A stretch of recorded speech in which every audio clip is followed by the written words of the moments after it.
A gente vai conversar agora sobre a doação de órgãos. Agora, em abril, nós tivemos aí uma busca para tornar esse desejo mais simples e mais seguro para a pessoa que quer ser doador de órgãos, né?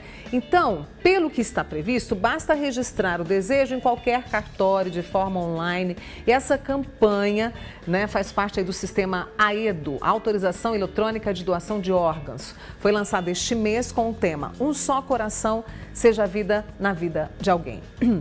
E quem está acompanhando de perto todo esse processo e veio conosco hoje, né, conversar, é o advogado Gabriel Massotti, especializado em Direito da Saúde, Direito Médico.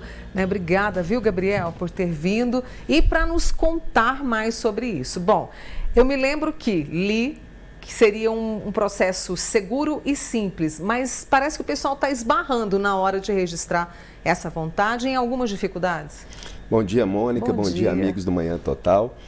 De fato, é uma iniciativa importante, é algum movimento que precisava ser feito e que envolve o Conselho Nacional de Justiça, o Ministério da Saúde, a Associação dos Cartórios do país e que busca uma ferramenta para trazer uma facilitação. E por que ela não tem sido tão simples? Porque nem todo mundo, por exemplo, Mônica, tem acesso a um certificado digital, tem acesso mesmo à internet, e a gente tem que levar essa possibilidade da pessoa se autodefinir como doadora ou não de uma forma ainda mais simplificada. Colocar isso, exigir que isso seja feito mediante cartório, mediante registro em cartório, ainda nos parece uma burocracia desnecessária. Ou seja, pode impedir aí que as pessoas registrem e que a gente diminua a fila de transplantes, porque é alta. O número de pessoas, né, esperando por um transplante. O Brasil é um dos países que mais faz pelo sistema público transplantes no mundo. Isso é um fato para a gente comemorar, mas ainda tem muita gente na fila de espera.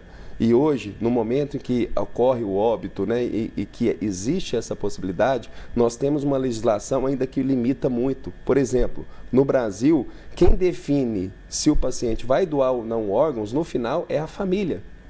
Ou seja, por isso que é tão importante essas ferramentas, né, que mostram a autodeterminação da pessoa. Eu, como ser humano, quero que a minha dignidade, que os meus objetivos, que os meus anseios sejam preservados agora e inclusive depois da morte.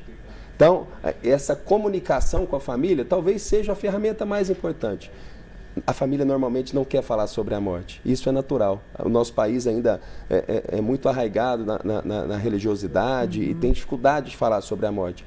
Mas o modelo mais eficaz para que a sua vontade seja preservada é falar sobre isso com a sua família, que você tem interesse em doar os seus órgãos no momento em que eles não mais terão nenhuma serventia, né? E isso é muito importante. Gabriel, diante disso, é recente agora, né, esse sistema eletrônico, então, para poder registrar a vontade. Foi dia 2 de abril que lançou, hoje nós estamos no dia 18. Podemos ter mudanças, então, justamente para tornar eficaz essa ferramenta? O projeto, você acredita que sim? Eu acredito que sim. O projeto Um Só Coração, ele manifesta boa vontade. É uma boa vontade do Estado em trazer uma ferramenta nova. E nessa implementação, muitas pessoas, eu não digo pessoas simples, sem acesso a tecnologias. Nós temos pessoas, até mesmo advogados, que demonstram estar tendo dificuldade, porque às vezes não tem assinatura feita no cartório, aí tem que ir lá se deslocar para fazer, ou seja, ainda é uma burocracia. A gente precisa lembrar que essa declaração de vontade perante a lei, ela não exige uma forma específica, ou seja, ela não exige que seja feita mediante um registro público num cartório. O nome disso, Mônica, é Diretiva Antecipada de Vontade. Nós, em vida, temos a opção, como ser humano, de escolher quais são nossas prioridades, quais são nossas crenças, como nós queremos que seja feito em relação aos nossos tecidos, aos nossos órgãos. Isso tudo parte de uma ideia de dignidade e, sobretudo, de autonomia.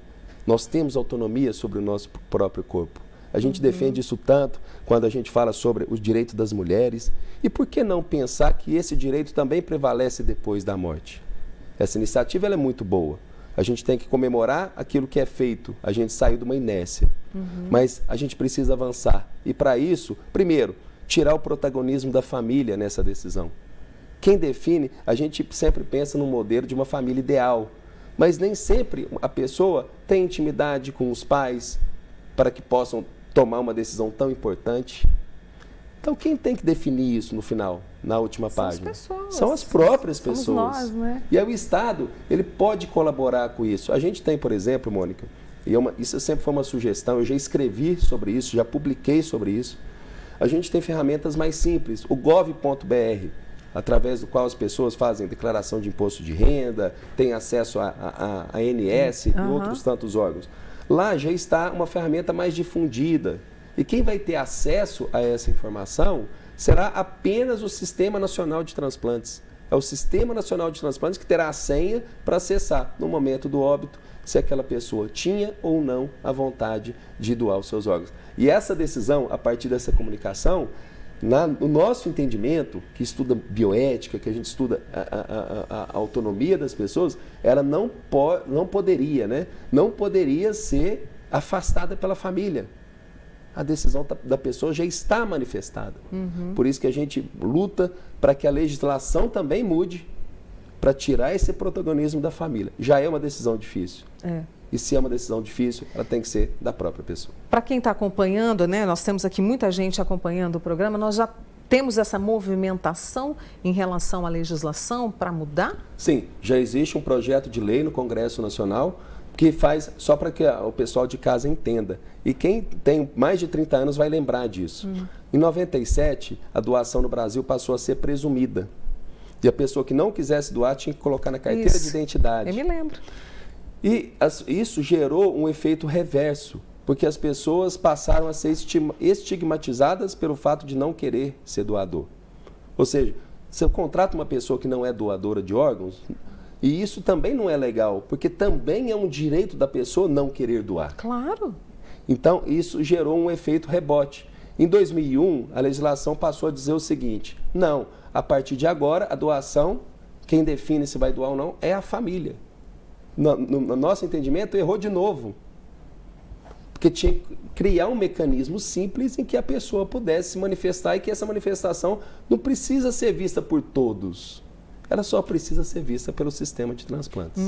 Então, esse um movimento legislativo que já existe e a gente tem buscado no Congresso Nacional que os autores desse projeto, que as pessoas envolvidas possam avançar. E a gente ainda tem muita barreira ideológica, muita barreira de religiosidade, que ainda seguram esse projeto. Porque as pessoas não conseguem entender ainda, né? Aí entra a questão da educação para o discernimento. Como é esse processo? Quando se fala em morte cerebral, ou seja, acabou, né? Mas o coração está batendo, como é que fica?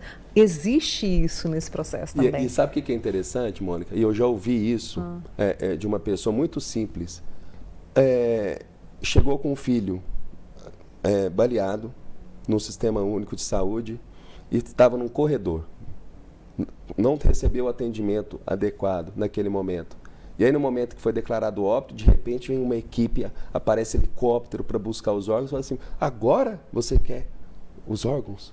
Mas para atender o meu filho no momento, ele ficou no corredor. Olha o tanto que isso é pesado. Muito. Então, nós temos o melhor sistema de transplante de órgãos do mundo. Isso a gente pode comemorar. A gente é o melhor sistema público de transplante de órgãos do mundo. Mas a gente também precisa entregar saúde em vida para que as pessoas confiem no sistema ainda mais e possam ter essa tranquilidade de saber que aquele ente querido foi, mas que ele vai fazer o mais soberano dos atos, do altruísmo, que é devolver a vida para alguém. Eu, como transplantado, preciso sempre falar sobre isso. Né? Vida na vida de alguém. Eu tenho aqui, olha, a minha querida Rená, dizendo que quando eles perderam a mãe, né, eles optaram pela doação de órgãos. A família se juntou e doaram os órgãos da mãe. Viver, manter essa chama, né, viva, através dos olhos, através dos rins, através do pulmão, através do órgão de outra pessoa. Não tem nada mais mágico do que isso. Eu vou te fazer essa pergunta aqui, se você né, se achar apto para responder, tudo bem. Tem uma amiga minha falando que o irmão dela está na fila de transplante para receber um rim. E aí, no caso, ele é bariátrico, ele pode... quem fez a bariátrica pode doar rim, pode receber o rim? Essa definição, se a pessoa pode ou não ser doadora, normalmente ocorre no momento do óbito, em que a equipe médica vai fazer uma aferição da qualidade desse órgão, se ele tem condição ou não de ser removido para esse fim. Então, é uma questão muito médica, totalmente relacionada a uma questão médica. Gabriel, para a gente encerrar, para quem quer, né, registrar, qual que é o endereço, como faz para poder usar essa ferramenta que foi lançada agora, até tudo... Tá, vamos lá. Entrar no site www.aedo.org.br. Lá você vai conseguir fazer já um esboço dessa sua declaração de vontade. E é interessante, Mônica, tem pessoas que falam o seguinte, olha só, eu gostaria de doar meu rim, eu gostaria de doar, mas a minha córnea eu não gostaria de doar. É uma situação peculiar que a gente também tem que respeitar.